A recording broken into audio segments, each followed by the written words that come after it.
বন্ধুরা, গাধাকে যতভাবেই বোঝাও না কেন, সে সামনে কুয়া নয়, খাদে আছে, তবু কিন্তু গাধা খাদকে কুয়ায় ভেবে জল খেতে চলে যায় এবং শেষে মারা যায়। আজ ঠিক এই অবস্থা পাকিস্তানের।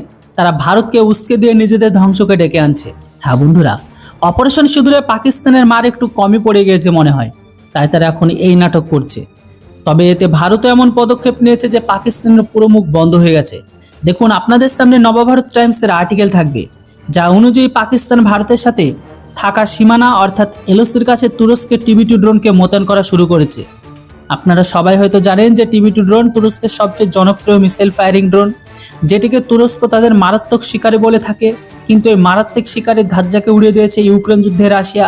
সব থেকে বেশি তুর্কের উৎপাদিত 60 থেকে 70% ড্রোন রাশিয়া তার প্যান্সার সিস্টেম দিয়ে ধ্বংস করেছে। আর এখন তো প্রাপ্য তথ্য অনুযায়ী পাকিস্তান এলএসিতে তুরস্কের এই মারাত্মক TB2 ড্রোন মোতায়েন করা শুরু করেছে। মনে হচ্ছে পাকিস্তান তুরস্কের ড্রোন দিয়ে ভারতীয় সেনাকে দিয়ে নজরদারি অভিযান চালাচ্ছে।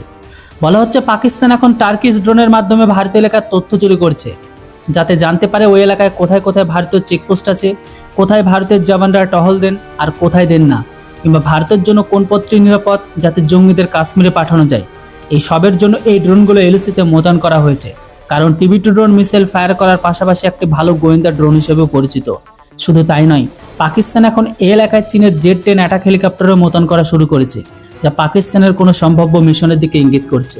সেনা সূত্রের খবর অনুসারে গত কয়েকদিন ধরে এলএসির উপরে বেশ চাঞ্চল্যকর দেখা যাচ্ছে। অর্থাৎ পাকিস্তানের সেনা সদস্যের সংখ্যা আগের চেয়েও বেড়ে গেছে। প্রচুর পরিমাণে আর্টিলারি গান, ড্রোন, এখন হেলিকপ্টার মোতায়েন করা হচ্ছে। মুনিররাও বারবার এলএসি সফর করছে। সাম্প্রতিক সময়ে তুরস্ক থেকে জাহাজ বোঝাই অস্ত্র পাকিস্তানে এসে পৌঁছায়। অর্থাৎ পাকিস্তান কিছু একটার প্রস্তুতি তো নিশ্চয় নিচ্ছে, এটা 100% সত্যি। এখন পাকিস্তানের এই সমস্ত কর্মকাণ্ড দেখে ভারত ও রাজস্থানে মোতায়েন থাকা অ্যাপাচি স্কোয়াড্রনকে এলএসিতে ডিপ্লয় করেছে। এদের কাশ্মীরের ফ্রন্ট বেসে মোতায়েন করা হবে। এখান থেকে এলওসি এর পাকিস্তানের চেকপোস্ট মাত্র কয়েক কিলোমিটার দূরে অবস্থিত। বলা হচ্ছে যে অ্যাপাচিতে রেডি টু ফ্লাই অবস্থায় রাখা আছে, যাতে সময় হলে যে কোনো মিশনের জন্য তাৎক্ষণিকভাবে ব্যবহার করা যায়। উপদেষ্টাদের সন্দেহ যে তুরস্ক এবং পাকিস্তান নিশ্চিতভাবে কোনো ষড়যন্ত্রের খিচুড়ি তো অবশ্যই পাকাচ্ছে, তা না হলে তুরস্কের এত অস্ত্র এর আগে কখনোই এলওসিতে দেখা যায়নি। এমনকি এই খবর পাওয়া গেছে পাকিস্তান অধিকৃত জম্মু কাশ্মীরের কাছে বিশেষ করে মুজফফরাবাদ আর কোটলির মতো এলাকাগুলোতে গ্রাউন্ড কন্ট্রোল পরিকাঠামো আর মোবাইল লঞ্চ ইউনিটকে মোতায়েন করা হচ্ছে। যদি এই ধরনের মোতায়েনের বিষয়টি নিশ্চিত হয়, তবে এতে যাতায়াতের সময় কম আসতে পারে এবং সংবেদনশীল এলাকাগুলোর কাছে দীর্ঘ সময় ধরে নজরদারি চালানো সম্ভব।